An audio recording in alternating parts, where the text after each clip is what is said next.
من داخل نادي العاب دمنهور. النهارده هيكون معانا لقاء مع الدكتور احمد نجيب، عضو المؤسسه العربيه الكنديه ومساعد اول للدكتور ابراهيم الفقي رحمه الله عليه. هيكلمنا النهارده عن استغلال الطاقه البشريه وازاي الشباب يقدروا يستغلوا الطاقه اللي داخلهم. فتابعونا. في البدايه يا فندم عايزين نعرف من حضرتك، ممكن حضرتك تكلمنا اكتر عن نفسك، الحاجات اللي الناس كتير ما تعرفهاش.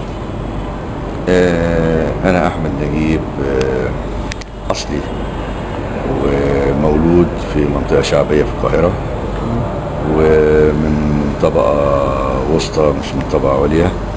الحمد لله رب العالمين اتعلمت، وصلت لمراحل تعليمية متوسطة، وبعد كده كملت تعليمي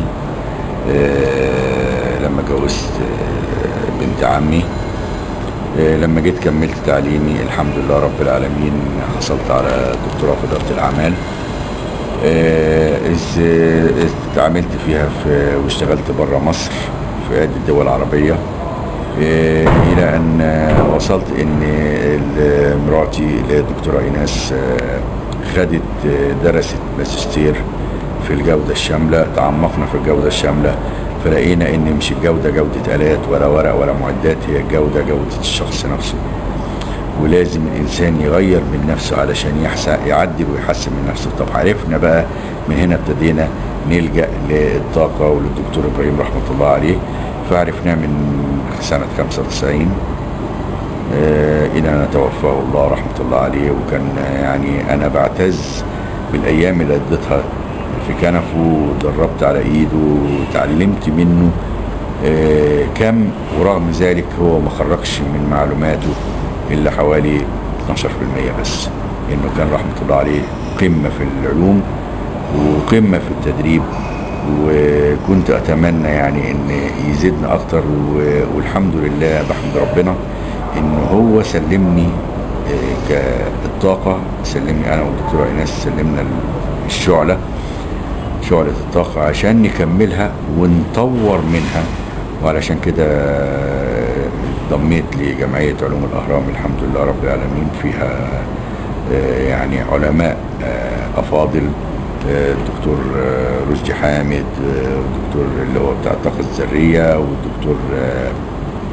الدكتورة منار عمران، الدكتور رشدي، الأكاديمية العربية للبحوث والعلوم.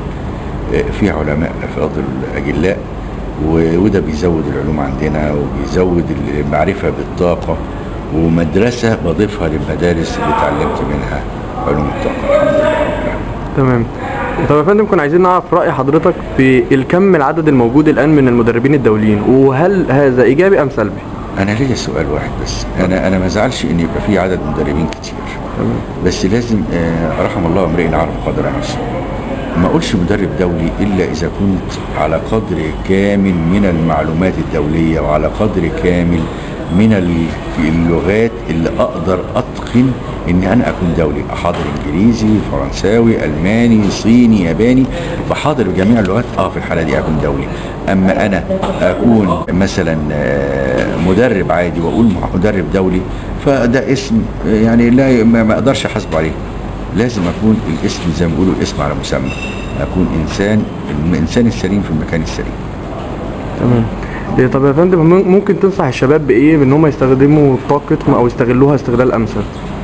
والله كل انسان فينا زي ما قلت انا في السيمينار النهارده ان 70% من 75 ل 80% سلبي، لكن احنا في ال 25% اللي بيتم الايجابي لو احنا زودنا بالتنفس وشرب الميه، ودي حاجه استراتيجيه بسيطه جدا، دي تقدر تغير ادراك الشباب ادراك كلي، بحيث يبقى ادراكهم ايجابي ويقدر يستعمل طاقته دي الايجابيه في ان ربنا سبحانه وتعالى خلقنا قدره لا محدوده، خلقنا قدره نقدر نتحكم في مصيرنا.